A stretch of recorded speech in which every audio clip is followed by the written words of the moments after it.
Bom, boa tarde a todos. Então, hoje iremos dar início a mais um seminário de pesquisa, hoje com o Arão, que é um aluno meu de pós-doc, mas já pesquisador aí na área de cefaleias e atividade física, que ele é educador físico há bastante tempo aí. Ele vai falar um breve histórico sobre a experiência dele em pesquisa epidemiológica, fazendo essa interface entre atividade física e a parte neuropsiquiátrica, né, dentro da epidemiologia também, de dor.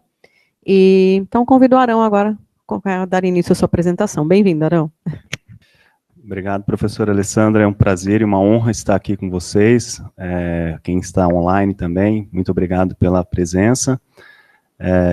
Eu estou aqui para compartilhar uns dados iniciais que a gente tirou do ELSA, com relação às associações de atividade física e cefaleias. Só fazendo um pequeno contexto de atualização, esses trabalhos foram feitos num pós-doc que eu fiz sobre orientação da professora Alessandra e a professora Isabela Bensenhor. Atualmente eu comecei um programa de uma bolsa de nível pós-doc da FAPESP para fazer uns estudos que a gente vai falar mais para o final da aula. E para começar, por que cefaleias, né? Não está indo. Por que cefaleias? Qual que é o interesse, né, que eu particularmente tenho em estudar as cefaleias? Em primeiro lugar, porque as cefaleias primárias, principalmente enxaqueca, migrânia e cefaleia tipo tensional, elas são altamente prevalentes na população. A migrânia tem uma prevalência de 15%, população brasileira, uma razão 2/2, mulher para homem, e com pico de prevalência entre os 30 e 40 anos. A cefaleia tipo tensão, ela tem uma prevalência ajustada para a idade de 13%, uma razão homem para mulher 1,6, um pouco mais prevalente em homens, e um pico de prevalência um pouco mais cedo também, entre os 18 e 30 anos.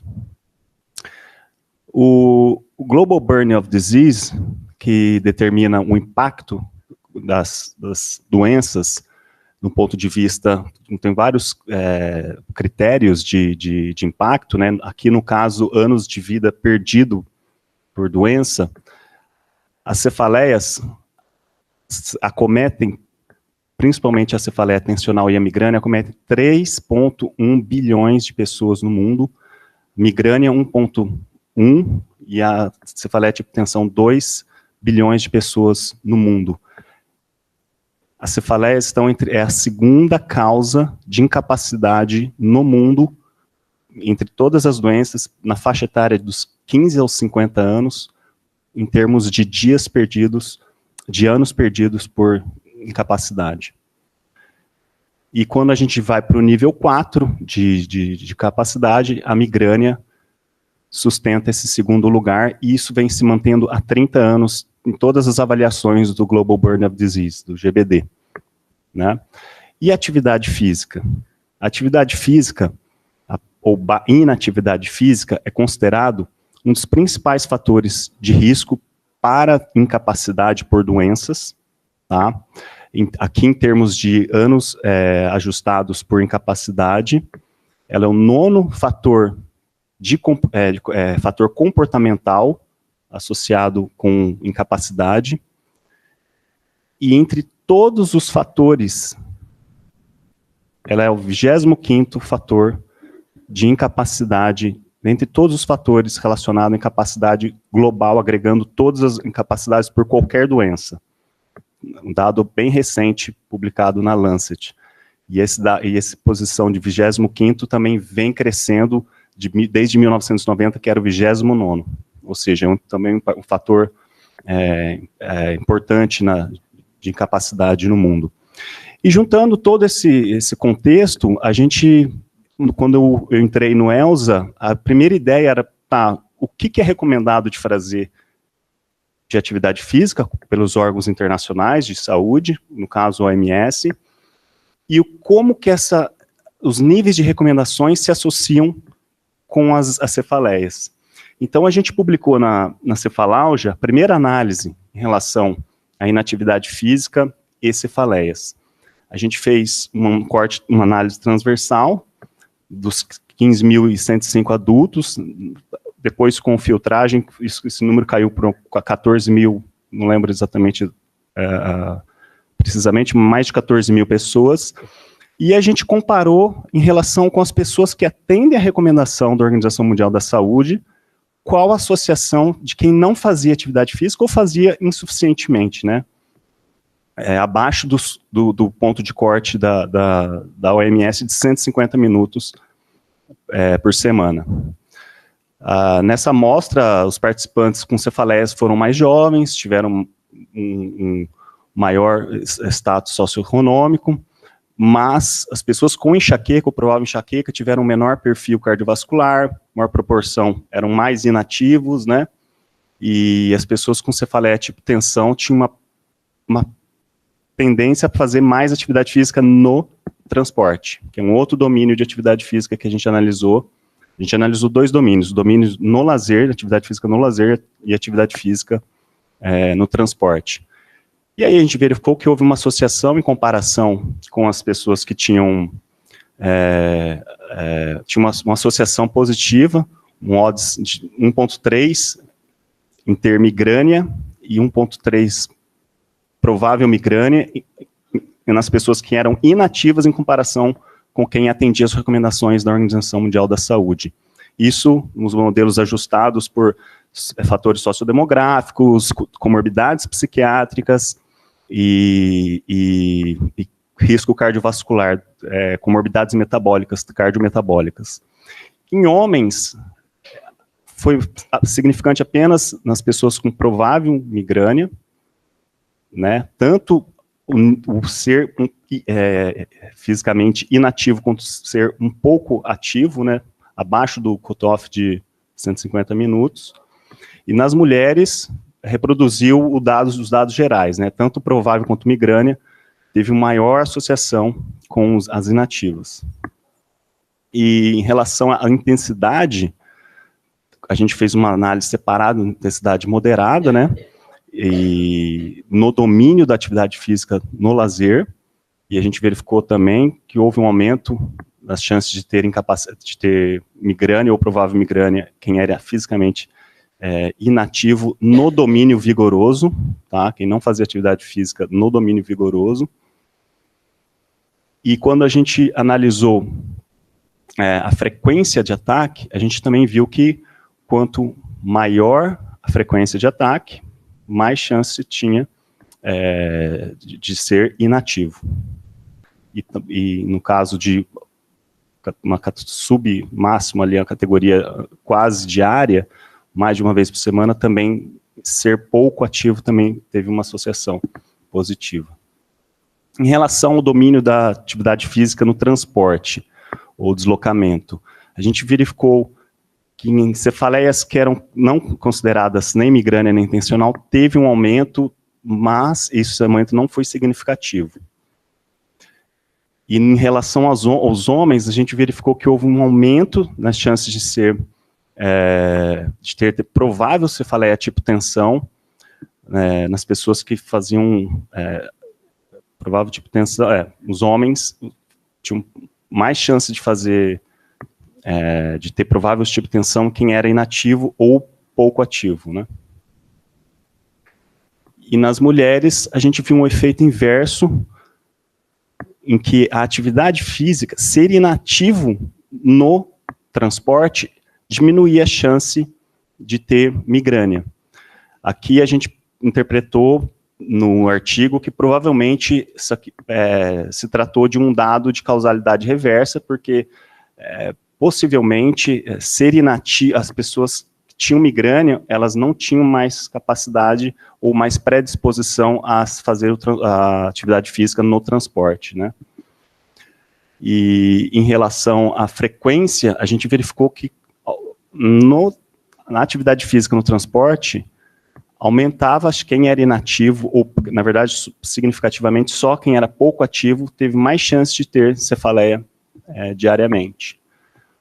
E aqui, analisando os dados de forma contínua, a gente viu uma associação inversa, né, de nível de atividade física e frequência de cefaleias, ajustado por todos os tipos de cefaleia, nesse modelo. Tá? E na segunda análise que a gente fez, a gente analisou só a amostra de São Paulo, uma amostra já um pouco menor, né, 2.773 adultos, e a gente fez uma análise mais focada, dividindo a migrânia entre migrânia com aura e sem aura. Né? E a gente observou que, só que aqui um detalhe importante, só para a questão técnica, né, a gente fez ao contrário, a gente colocou o inativo como referência para verificar se atender as recomendações da Organização Mundial da Saúde estaria relacionada à redução das cefaleias, né, dos dois tipos de migrânia. E aí a gente verificou que houve uma redução para quem era ativo, com migrânia com aura, MA migrânia com aura, e também na migrânia sem aura. Nessa análise aqui, nesse gráfico, esse gráfico foi usado como apresentação em congresso, ele não tá, esse dado de outras cefaleias não migrânia não está no artigo, tá? Eu coloquei aqui só para exemplificar, comparar, fazer essa distinção dos tipos de cefaleia.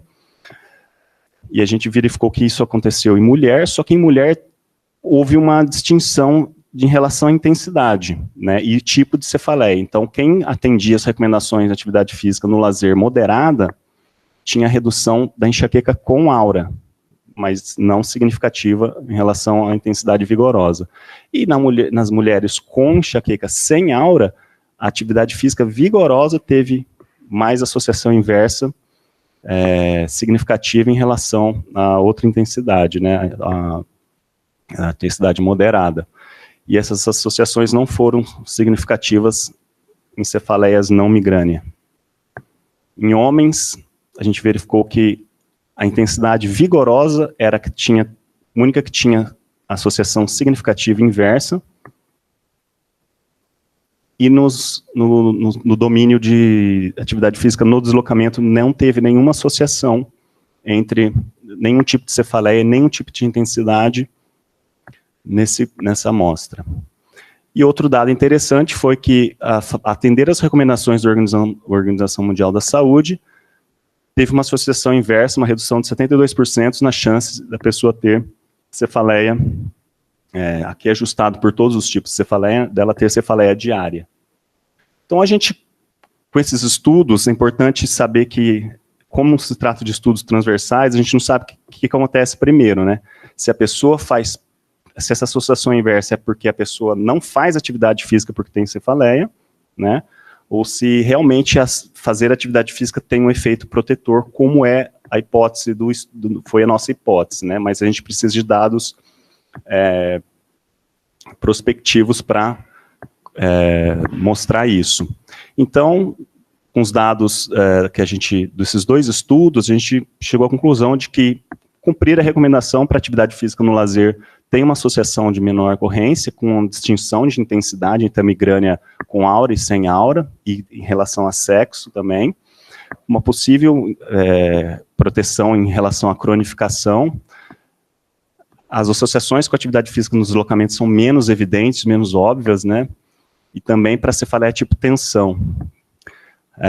Óbvio que essas associações elas têm implicações do ponto de vista clínico também, não só epidemiológico, né, de estabelecer uma associação entre tipos diferentes de atividade física para se propor isso do ponto de vista de prescrição de atividade física, de recomendação, e obviamente, como eu já disse, né, só estudos prospectivos vão conseguir elucidar melhor essas associações.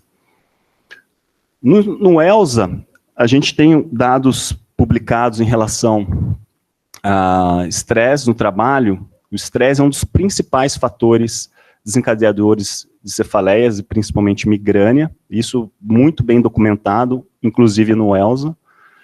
E por outro lado, a atividade física, ela também é bem conhecida e também reconhecida e comprovada no ELSA, de que ela tem uma associação inversa com marcadores inflamatórios, né, e com associação também em níveis de estresse ocupacional, estresse geral, percepção de estresse. Com base nisso, a gente propôs fazer uma análise de mediação para saber se a relação do job stress, o estresse no trabalho ocupacional com as cefaleias, ele pode ter interferência do nível de atividade física e da influência da atividade física em marcadores inflamatórios. Então, a gente analisou os trabalhadores ativos na ocasião da amostra baseline do ELSA, também de forma transversal, mas com uma análise medial que eu vou explicar, de uma mediação serial, como eu vou explicar mais para frente. E a gente mediu a atividade física só no domínio do lazer, também analisando ela de forma contínua, né? E em relação à influência dela em 2 marcadores inflamatórios, né? A proteína C reativa e glicoproteínas de fase aguda, que são 2 marcadores sabidamente relacionados com vários desfechos de saúde.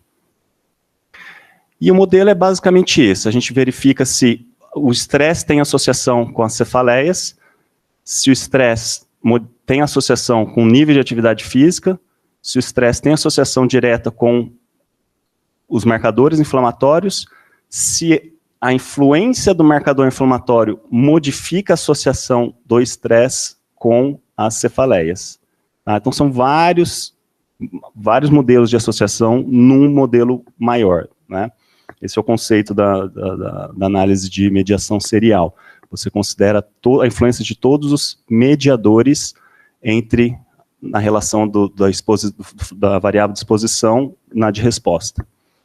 E aí o que a gente verificou foi que, no caso da migrânia e o estresse no domínio do controle seria aquele estresse relacionado a trabalhos com pouco controle, que a pessoa tem pouca autonomia, tem pouca flexibilidade, né? Esse é o principal característica do estresse no domínio do controle, né? A gente viu que tem uma associação, a associação desse estresse também está relacionado com a atividade física está associada inversamente ao marcador, especificamente falando da proteína C reativa.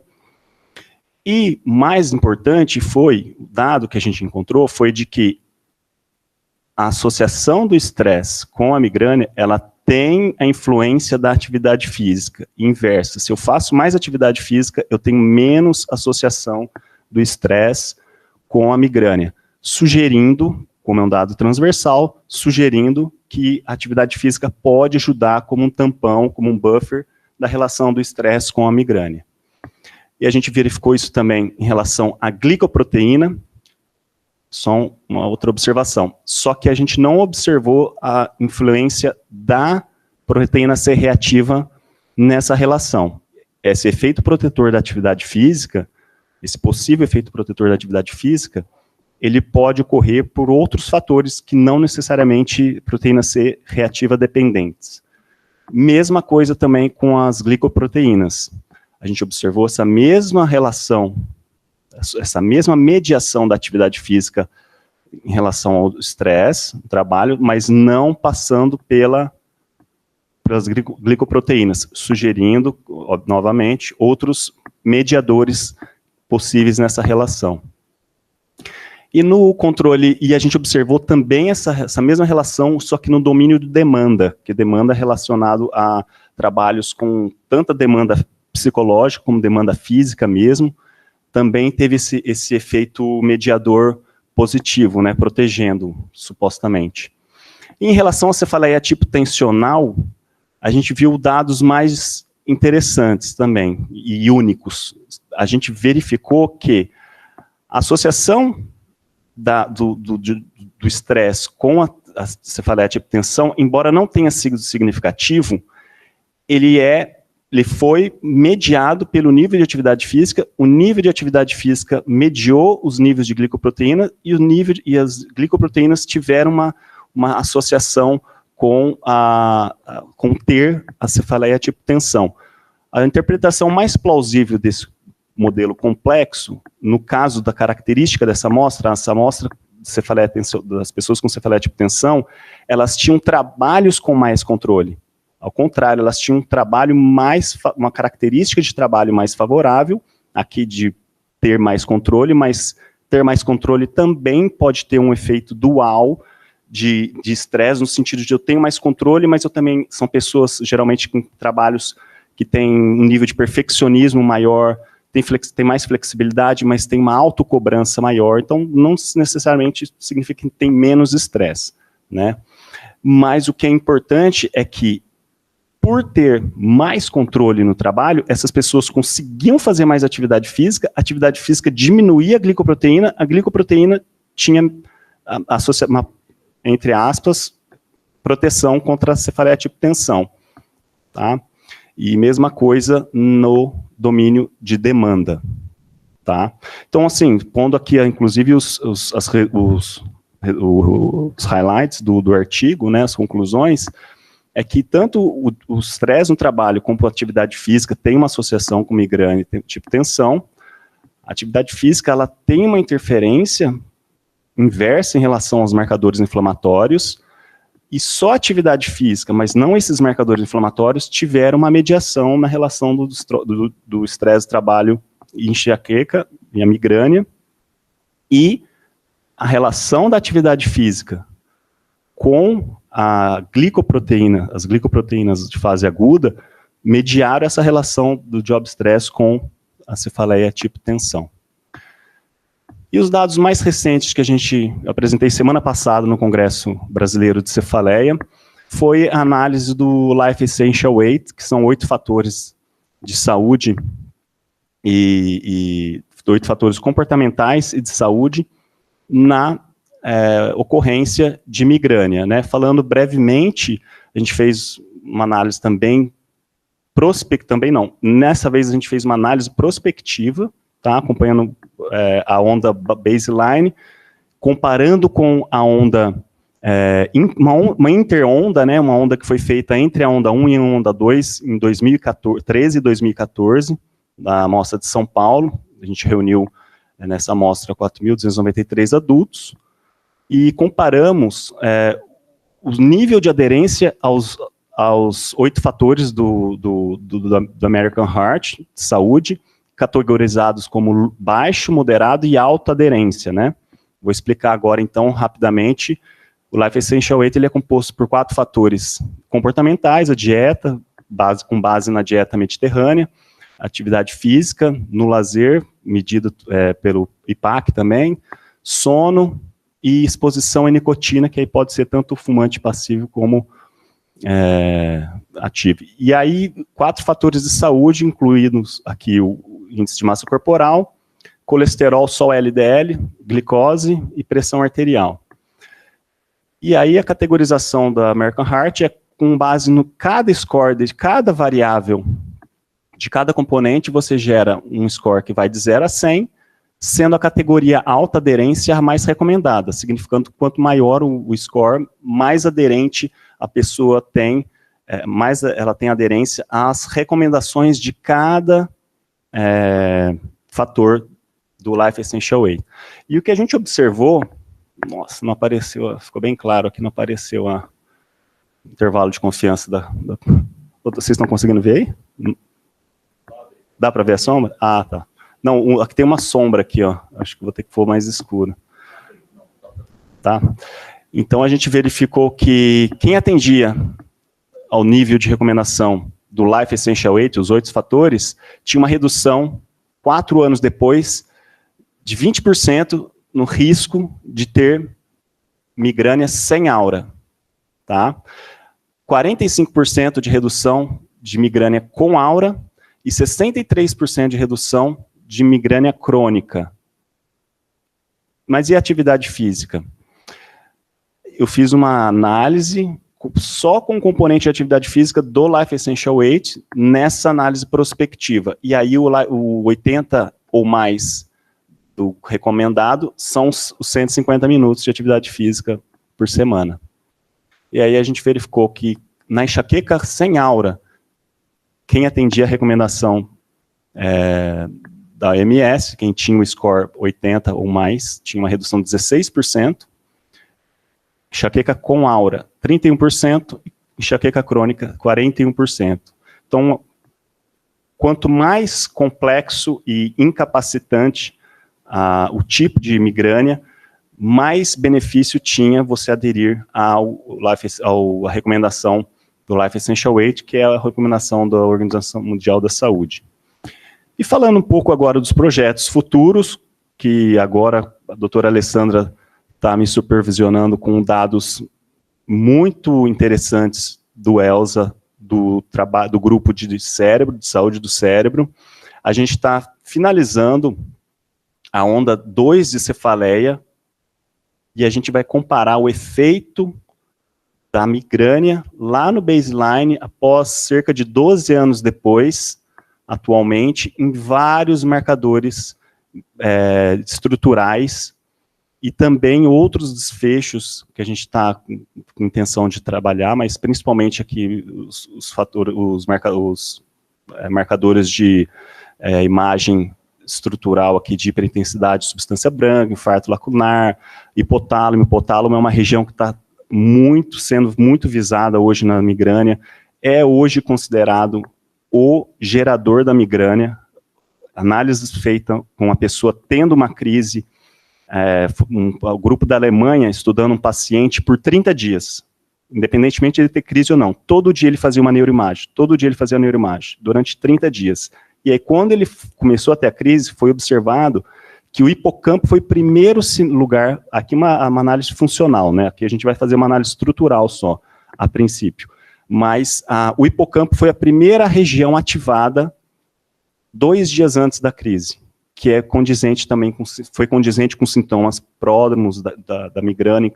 Então, assim, é uma área muito importante. Mas também as relações da migrânia com questões de estresse, uso excessivo de medicamentos, estão muito relacionados com a amígdala, além de outros desfechos que a gente vai querer correlacionar, né, nesse acompanhamento, como o declínio cognitivo, né, saúde mental, sintomas de saúde mental, e risco cardiovascular, e verificar como que os fatores de estilo de vida vão interferir nesses desfechos, tanto estrutural, de neuroimagem, como também em outros desfechos, né?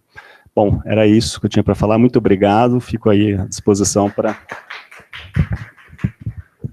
perguntas e comentários. Obrigada, Arão, pela excelente apresentação. Eu, como sua orientadora, fico muito orgulhosa vendo o seu progresso aí, né? Lógico que você já tinha uma estrada aí nesse campo de atividade física, de cefaleia, enfim. Mas o quanto que você cresceu nas análises do ELSA, a gente estava comentando aqui, né? Dos projetos como um todo, mas principalmente no ELSA.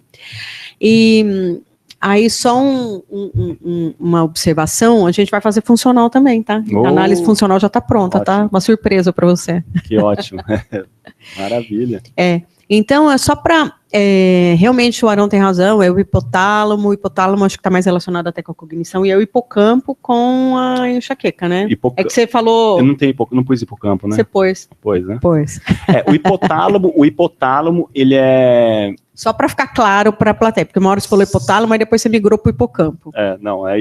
O gerador, hoje, os dados mais recentes, com base não só nesse estudo da Alemanha, mas outros estudos também, que dessa da Alemanha foi importante porque eles avaliaram o paciente durante 1 mês. Ele fez 1 mês de neuroimagem diariamente. Sim. Então, assim, foi bem convincente, embora seja um paciente só.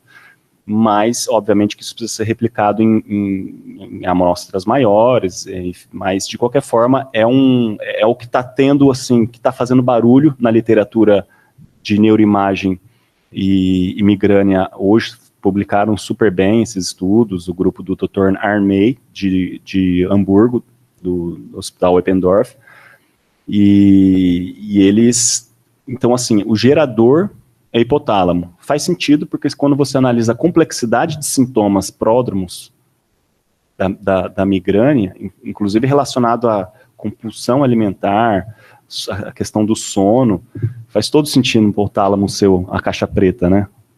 Sim, e tem um estudo também, não sei se eu comentei com você, que chama RAP, que ele vê o padrão do comedor compulsivo por ultraprocessados. e aí ele vê que o hipotálamo incha quando a pessoa está num binging de ultraprocessados, e aí é tipo um ensaio clínico, né?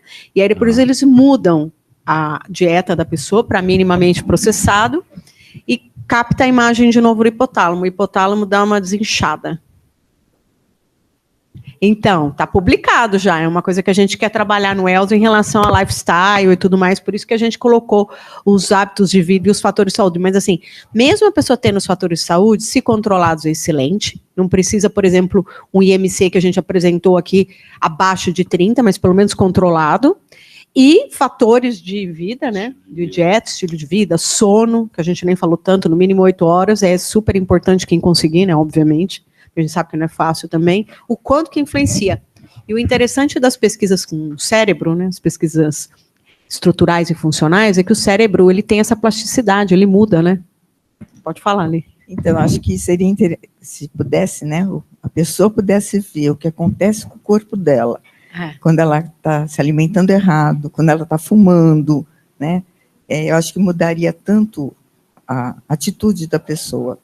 No laboratório, eu brincava que se mostrasse o soro de alguém que tem lipemia, quando você olha um soro normal, um soro lipêmico, aquela coisa horrorosa, eu acho que a pessoa mudaria o hábito alimentar, né? Mães que fumam e veem o coração do bebê bater na hora que ela traga, né? São coisas que vocês sabem, vocês viram a imagem do hipotálamo inchado. Eu fico imaginando o efeito disso na pessoa, né? Saber que olha o que eu estou fazendo com o meu cérebro.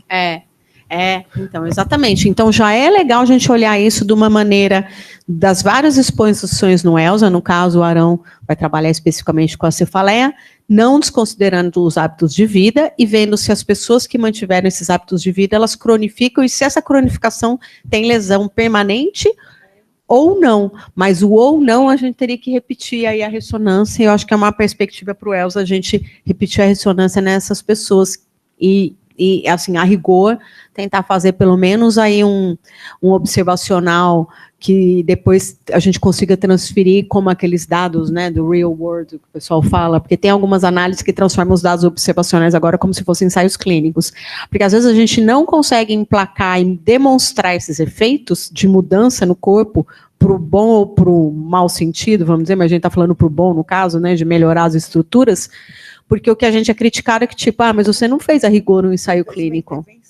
Mas agora tem algumas análises que conseguem considerar, que depois a gente precisa discutir sobre isso, tá? Sim. Como se fosse, simula como se fosse um ensaio clínico, porque a corte a gente não randomizou para isso, mas a gente dá para... Real world evidence, né? Vindo de estudos observacionais, né? Transpondo aí como se fosse um ensaio clínico. Isso é bem legal também. Sim. Só colocando as nossas perspectivas, né, que temos dentro. Sim, e os dados de fatores de estilo de vida, prospectivamente, com dados de neuroimagem, não existem. São dados que a gente vai ver pela primeira vez no ELSA.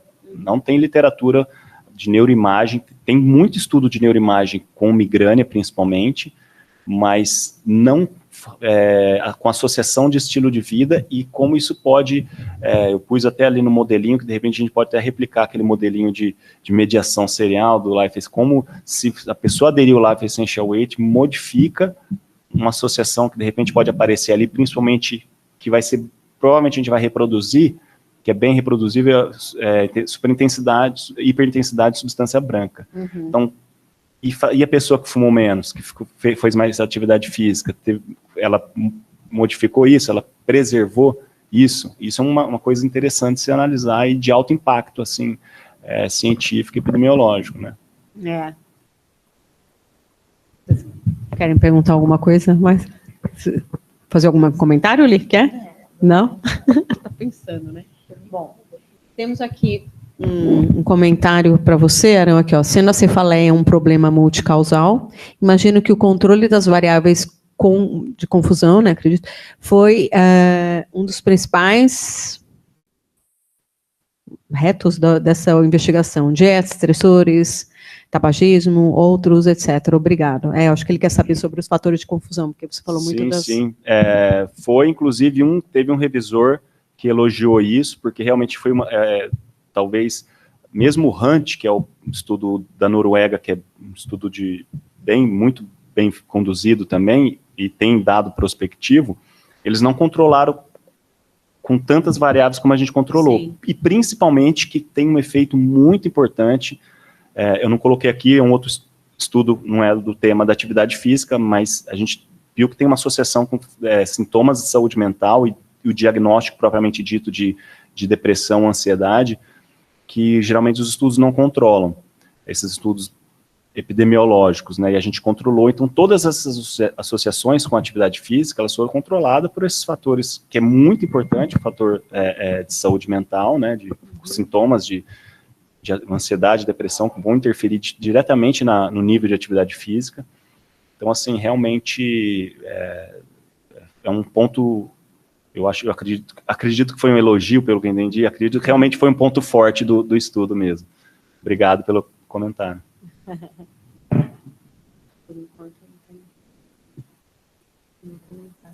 Acho que é muito rico. Esse daqui é só um recorte, viu, gente? Só para ficar claro aí para ponto de partida, né? Exatamente. Eu achei que o Arão ia falar um pouquinho dos metais também, né? Que a gente começa a falar, as pessoas ficam pensando nos hábitos de vida, né? Que a gente estava fazendo semana passada, né, Arão? A gente nesse momento, eu separei, a minha preocupação foi separar principalmente os dados de atividade física e dentro da meu ingresso no ELSA, né? Agora eu estou numa outra fase, agora com bolsa da FAPESP, a gente está começando a trabalhar com dados que também tem um impacto, vai ter um impacto muito, muito grande, que a professora Alessandra mencionou, de metais. A gente está vendo uma relação com selênio, tanto na concentração do soro da pessoa, quanto na composição da dieta. Então, fazendo um spoiler aqui, a gente verificou que tem uma associação de ter baixo selênio aumenta a frequência de migrânia, e também o selênio tanto no soro quanto na composição da dieta.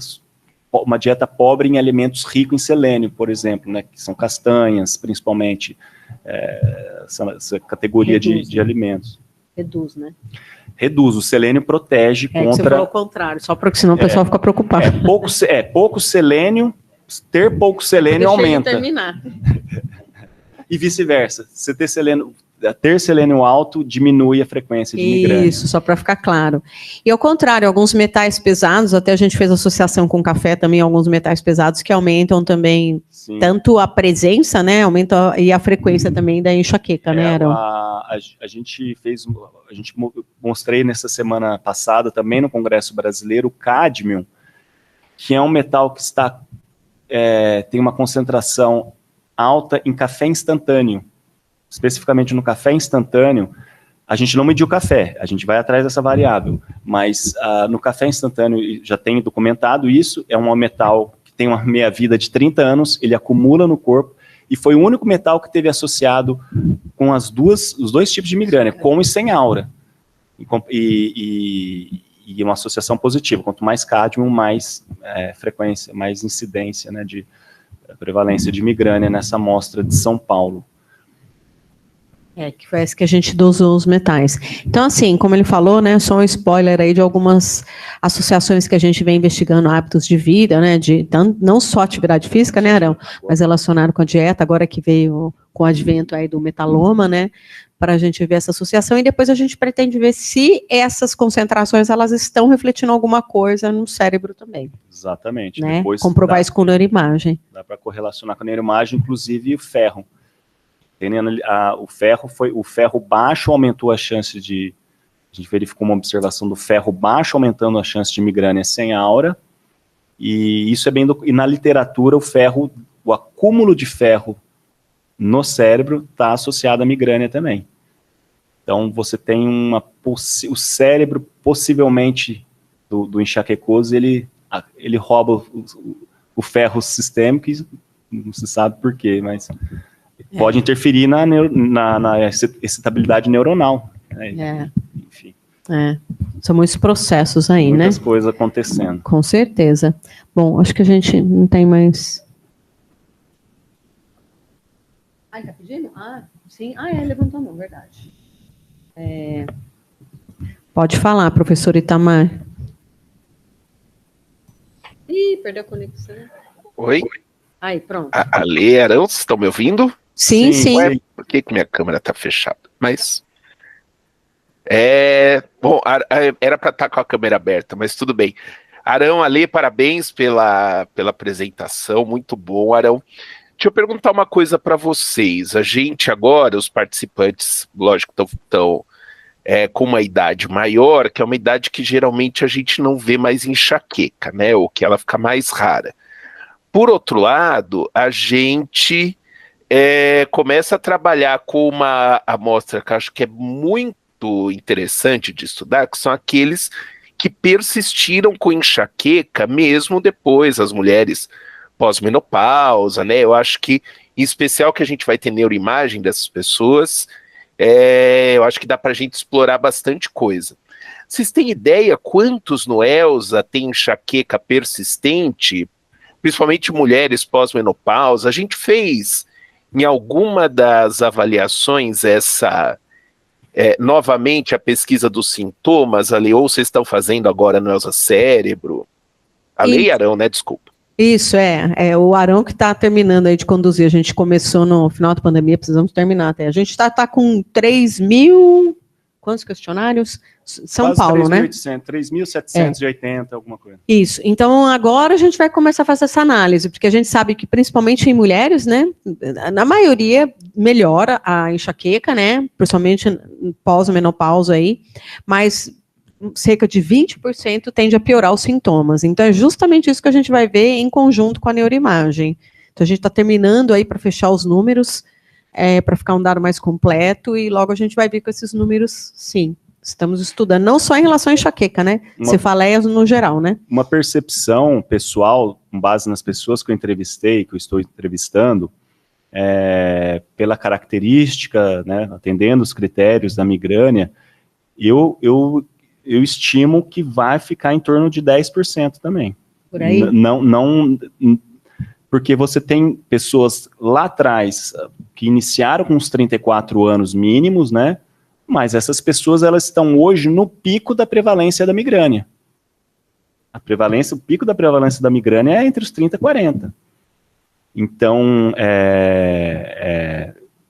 até 50, né? Tanto que até no Global Burden of Disease, eles colocam que quando você coloca migrânia, menos de 50 anos, mulher, a migrânia vai para número 1. Se você colocar menos de 50 anos, mulher, a migrânia é a primeira causa de incapacidade por dias perdidos por incapacidade, né?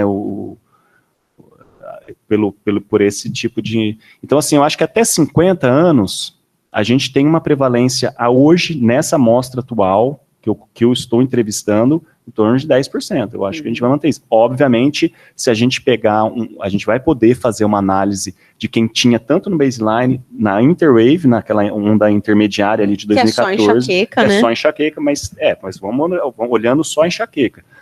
E quem tem agora, e a gente vai poder dizer desse persistente, que eu acredito que o professor Tarmar se referiu, o persistente que é aquele que está com enxaqueca sempre na idade média, desde de jovem, adulto, até meia-idade, e as associações com os outros desfechos de saúde e neuroimagem que a gente vai poder aprofundar para ver o que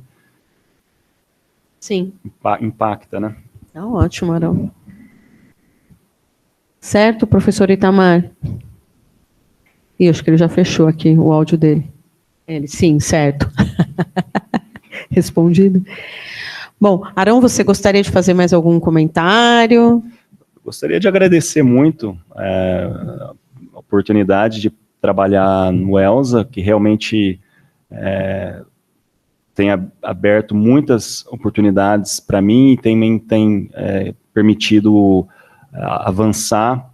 Eu que trabalho, estou no meio da cefaleia internacionalmente nos últimos 10 anos, sou membro da Sociedade Internacional de Cefaleia, participei de comitês na Sociedade Internacional de Cefaleia, hoje eu sou membro do Comitê de Medicina do Estilo de Vida da Sociedade Brasileira de Cefaleia, Comitê de Educação Física e Fisioterapia, vendo a produção científica mundial em cefaleias, a gente vê que o ELSA dá a oportunidade de a gente estar na ponta. na ponta, junto com as pessoas, os melhores grupos de pesquisa. Isso me deixa extremamente honrado e grato. Muito bem, parabéns, que produza bastante, né, Arão? Claro. Muito bem, obrigada a todos, então encerramos aqui, né, tem mais alguém? Não tem, né, Jura? Então tá bom, obrigada, pessoal, boa tarde.